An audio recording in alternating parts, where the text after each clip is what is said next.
Welcome to Donmar TV News Channel, mga nagbabagong balita sa buwan ng Agosto. Scholar na walang utang na loob. Oh ha? Kunwari, akong gagawa ng kanyang biodata. Ayan, ginawan ko na siya ng biodata. Okay, siya si Jejomar Contawe sa kanyang Facebook, ha? BS Communication Arts. Aba, taray, pangyayamaan to, pang matatalino. BS Communication, anong BS Bullshocks? Utang nila, $2. Nagsabi na spy ako, ikaw magbigay dito. Ay, sinong spy? Oo nga, huwag nyo sinasabi ang spy si utang nila, ha? Ikaw nga magbigay, sino nagsabi nun? Awayin natin. Joke lang to. Joke lang, walang away-away, ha? Pinain Japan, salamat ulit. Oy, tuloy-tuloy yung ano niya, pagbibigay niya ng yen, ha? Ha? Ayan, oh. Hindi ko na nga sinabi mo pa Melody. Ikaw talaga. O, BS Communication Arts. O, ano daw yung BS? Bahala na kayo. Anong school niya? Tarlac State University. Alam nyo na, Tarlac.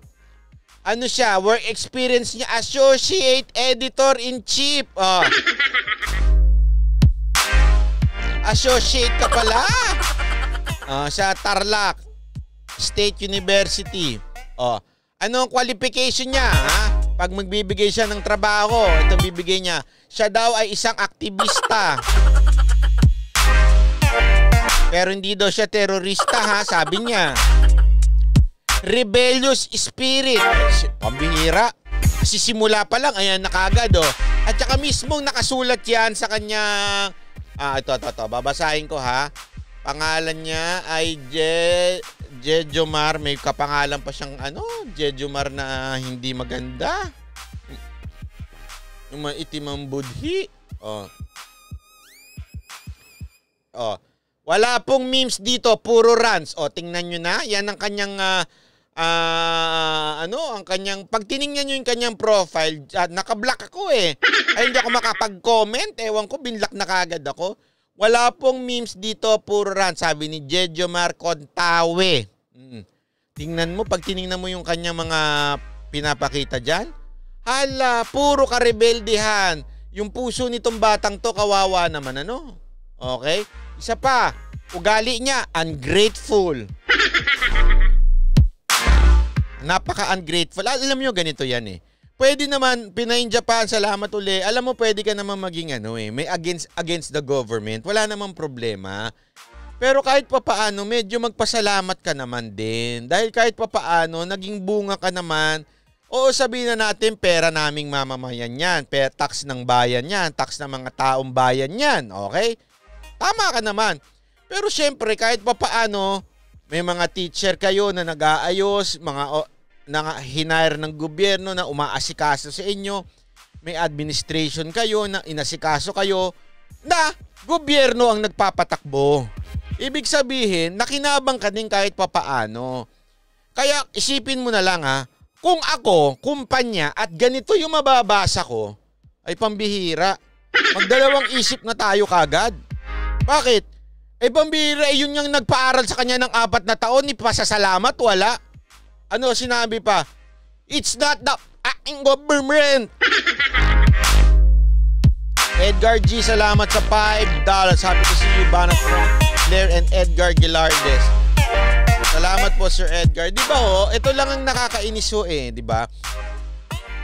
Kahit pa paano, okay, against ka man sa gobyerno, magpasalamat ka. Bigyan ko kayo ng halimbawa. Alam mo, nung nasa PGH ako, government yon. Although, nandun po ako sa may bayad. Okay? Ayoko pong dun sa hindi may bayad. Pero alam mo yon, may part doon na parang nakukulangan ako. Nakakulang to. Pero kaya lang, iniisip ko, magpasalamat ka na lang din kahit papaano. Kasi may mga bagay ka namang pwedeng ipasalamat kahit merong problema doon sa institusyon na yon. Meron ako sa loob-loob ko na lang, sabi ko, bakit naman walang ganito? Bakit kulang ng ganito? Bakit kailangan ganito ako magpo-provide? Kesa sa iniisip ko yung ganun, ang iniisip ko na lang, buti nga may nag-aalaga pa sa'yo. Buti nga may nagtiis pa. Buti nga may nagtatrabaho pa. So pwede ka magpasalamat na lang ng ganun. Tulad din itong hinayupak nito, pwede naman siya magpasalamat sa gobyerno na kahit pa paano meron siyang eskwelahan na pinasukan, na pinaandar ng gobyerno. Kahit pa pera ng taong bayan yan, gobyerno pa rin na nag-handle dyan. Di sana, magpasalamat ka na lang ng kahit pa paano, napaka-ingrata mo kang bata ka. Kung ako kumpanya, at mababasa ko ganito kagad ng panimula ng pagka-graduate niya, hindi ko kukunin to. Dahil sigurado ako, kahit anong kabutihan na gawin ko bilang boss sa kanya, abay magrereklamo to, baka murahin pa ako nito pag nakatalikod. Bakit? Basta may hindi lang siya magustuhan, meron na kagad siyang FFF na yan, ha? Di ba ho? Ikaw, kasi ako talagang syempre nagdinegosyo ako, may mga empleyado ako. Number 1 kung inis na inis ako sa empleyado ko, yung mareklamo. Yung hindi naman kita pinilit pumasok dito, nagrereklamo ka. Di lumayas ka. Yan lang ang kaya ganito lang ang pwede. Wala naman nagpimilit sa yung pumasok ka dito, magrereklamo ka. Hindi ba nakakainis yung mga ganyan empleyado na reklamador? Ito nga, hindi pa nga empleyado, nagrereklamo na Ha? Pinagmumura na yung gobyerno. May puso ng alam niyo yung rebellious spirit? Yan yung iiwasan natin. Pag tayo kumpanya, iiwasan kaya tayo mag-hire ng tao. Yung bawat bumubulong, ano ba to? Ganito. Ganyan, nakakainis to. Walang lahat, binigyan mo ng tubig. Bakit tubig lang? Bakit walang kulay? Binigyan mo. Sige, binigyan mo ng juice. Bakit juice lang? Walang tinapay. Ganyan! Bakit to? Yung espiritu niya kasi talagang rebelde na. Kahit anong ibigay mo man ng buong mundo sa kanya, ibigay mo man lahat ng sahod na gusto niya. Magrereklamo pa rin yan at sasabihin pa rin niyang kulang. Meron kasi ako mga naging ganyang klaseng empleyado, yung lahat na lang inireklamo, binigyan mo na ng todo-todo, tinanggap mo na, nagka-problema na, binigyan mo ng pangalawang pagkakataon, tapos magrereklamo pa rin. Ito, walang biro ito. Gusto nyo natin? Bookingan tayo dito. Meron ng mga ganyan may mga ganyan akong talent Umalis. Bakit? Nagjowa. O kaya kung ano-anong pinagagawa sa buhay. Ayaw na sa trabaho keso masyado daw, masyadong sinasakal niya mo, girls. Masyadong matrabaho dyan. Araw-araw nagsishow. BB, salamat sa $10. Hello, Banat ba? I'm glad you're back na po. Huwag ka magpa-stress. Miss na ng anak ko, si Banat by Dance. Okay po, mamaya pasayawin natin yan. Utang nila. Salamat po sa $2. Bro Duterte, sana tulong mo dito bigay. Ayan na, gagalit na si madam. Bigay ka daw! Joke lang. Hindi ba, may ganyan di ba? Nagloko. Abay, nagjowa-jowa. Tapos biglang nagmakaawa. Babalik daw kasi bakit iniwan ng jowa. Walang trabaho. Nung pagbalik, biglang magrereklamo. Bakit ganito pa rin ang sahod ko? Bakit di tumataas ang sahod ko? Di lumayas ka uli. Wala akong pakialam sa'yo. Wala naman namimilit sa'yo pumasok dito. Sinalun na nga kita. Mula sa jowa mo, pagkatas mo magpakaloko dyan sa pakboy mong jowa. Tinulungan kitang bumangon, tapos kayo magrereklamo kayo, yung sahod ganito. Ay, sabi ko sa inyo, pag ganyan, sinisibak ko talaga kagad. Yung reklamador. Isa pa. Tingnan mo magkakaroon ka ng klaseng empleyado, foul mouth pa. Yung bibig pa, mura kagad ang lumalabas. At BS Communication Arts. Talagang bagay sa iyo yung BS. Alam mo na yung BS sa English. Si Eming the Great. Parang ex ko, binigay ko lahat pero ay nako. Huwag na nating pag-usapan na naman ang mga ex. Parang awa nyo na pag bumalik na naman ako dyan. Awayin ko na naman yung mga ex na yan. Di ba?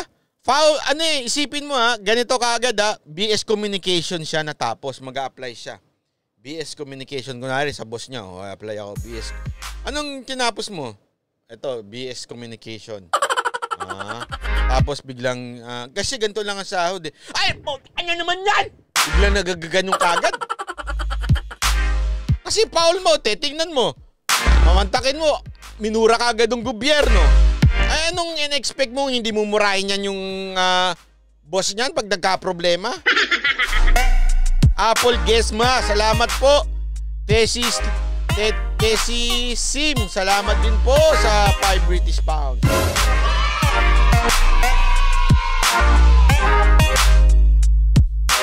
Diba oh? At ano pa ang qualities niya? No pleasing personality. Itsura pa lang, sarap ng ano eh. Parang alam mo magre-reklamo na kagad, 'di ba? Kaya anong contact details, no need na at hindi niyo naman kukunin. Melissa Tokuyama po watching from Osaka, Japan. Ang masayang buhay sa Japan. Namimiss ko na dyan sa Japan, ha? Hindi, alam nyo, ito mga to, sorry, pero, mga kababayan na nanonood, kayo mga Pilipino, kung meron mang pawok dyan, tandaan ninyo, ang mga employer, sa tumitingin yan sa social media. Tinitingnan nila yung social media ninyo kung anong klase kayong tao. Kasi alam nyo, hindi ho importante sa mga employer. Ito, pag may pag-aaral na ito, ang IQ, hindi ho. Hindi ko ano yung dami mong award. Pinagyabang niya pa sa post niya yung mga award niya. Ang yabang nitong tao na to, pinagmalaki niya pa yung award niya. Hindi alam ng tao na ito na ang tinitingnan ng mga employer yung EQ, emotional quotient at saka yung attitude, yung ugali. Kahit anong talino, talas ng utak mo, kung yung ugali mo pangit, basura, wala, hindi ka kukunin. Sabi ko sa inyo, kahit anong talino ninyo, itaga nyo yan. Ito alam nyo ba nung punta kami nun sa Amerika, matagal na ito, siguro 8 years ago o 10 years ago, ewan ko, nakalimutan ko na.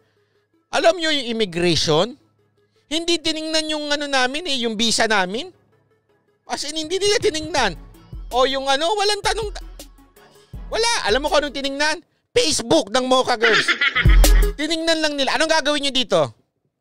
Magsushow. Kasi yung visa naman namin talaga is working visa eh. Magsushow kami. Okay, what's the name of your group? Mocha Girls. Type siya. Oh, I see. Very beautiful. Ganyan kagad yung mga, hindi siyempre ganyan ng English Amerikano eh. Oh, beautiful Yeah, so you have a show in Okay? That's not the first time na nangyari. Na tiningnan ang social media ng Mocha Girls every time pumapasok kami ng bansa. Sa Amerika, sa UK, sa Japan, sa London. Na-stop pa nga kami dyan eh. Bakit? Tiningnan talaga eh. Tiningnan nila. Talagang, so what are you going to do here? Ay, you're working? Kasi yung lang namin noon, parang tourist lang kami noon. No, we're not working. Kasi hindi naman talaga kami magtatrabaho noon. Mag-show kami noon para sa Filipino community na walang bayad. Ito ay show ng isang Filipino organization at saka para ito sa Marawi, inaalala ko noon sa Marawi at saka para rin ito doon sa mga parang event ng isang ng embassy o parang ganon. Kaya nag-courtesy call dun si Mocha doon. Tapos si Mocha nagpunta doon, tapos kami performer. So hindi kami mag-work doon kasi walang sahod yun. So tiningnan nila. Bakit meron kayong poster? Mocha Girls, tiningnan. Kasi meron ganito.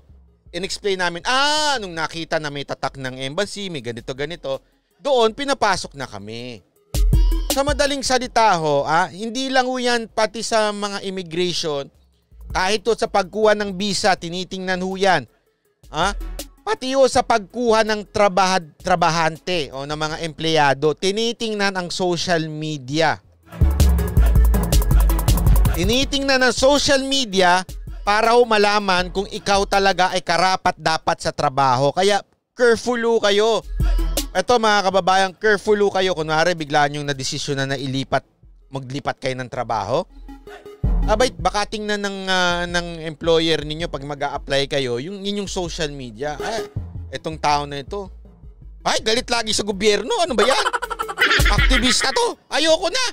Kasi sino ba namang klaseng kumpanya gusto kumuha o mag-hire ng aktivista? Baka sa Rappler pwedeng pumasok to. Kaya sa ABS-CBN, kaya lang nagtatanggalan na sila dun eh.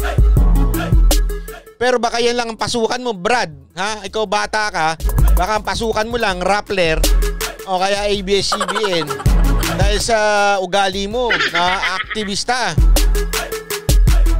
Diba? Sinabi niya pa yan sa post niya, aktivista ako, hindi terorista.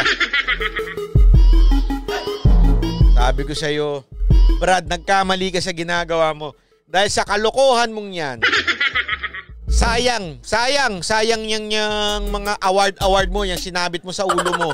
Hindi ko alam kung ano yan eh. May event ka, kaya kami ID na ganyan. Di ba may ganyan sa event, may ID usher, gano'n. Di ba? Sa Afghanistan, matatanggap yan, bala sa... Totoo yan, alam nyo, kaya nga yung iba nakakatakot, di ba? Pag nagpo-post ka, tapos kukuha ka ng visa. Naku, delikado ho yan. Sabi ko sa inyo, delicate ho yan. Alam nyo ho ba na madali kami nakakuha ng mga visa sa iba't ibang bansa. As in, nakapunta ho kami kahit saang bansa. Sabihin nyo na, talaga, from Middle East, UK, US, Canada, nakailang balik na ho kami. Bakit to? Kasi ho, pag tiningnan nila yung Facebook namin, legit to yung mga membro. Ito pala talaga yung membro. Nakasulat pala talaga dito. May concert po talaga sila. Million ng followers nila. Ibig sabihin, this is not an ordinary group. Alam nila yon. Yun ang basihan nila ngayon, online na. Kasi kung isipin mo, kunwari, sample lang ha. Anong lalagay mo? Magko-concert ka, ano ka, grupo ka, hashtag. Tingnan yung hashtag, walang show. Kunwari lang ha. Kunwari lang, walang show. Paano nila mapapatunayan totoo kang artist, di ba? Baka naman puro lang kay lalaking gwapo, ganyan, nagsama-sama. Ay nako, sabi ko sa inyo. Kahit nga sa Japan, ganyan kalupit. Alam kaagad nung hapon. Sa immigration, isang tinginan lang eh. Mocha girls. Okay. So you're the manager. Alam na kagad nila. Mukha ba akong manager ng bakla? Kasi yun na lagi sinasabi sa akin eh. Alam kagad nila, no, I'm the dancer. Gaganon pa nga ako minsan, niloloko ko pa eh. Pagkatingin, alam nila eh, napipinpoint na nila. So you're the staff, you're the manager. Aba! Mukha ba akong baklang kasi mga manager, di ba nga bakla? Mga ganon-ganon. Hindi eh. Kasi ikaw lang naka-Amerikana. Ay, ganun pala. Okay, lipat na tayo. Ang bira to, scholar na ito, walang kakwenta-kwenta.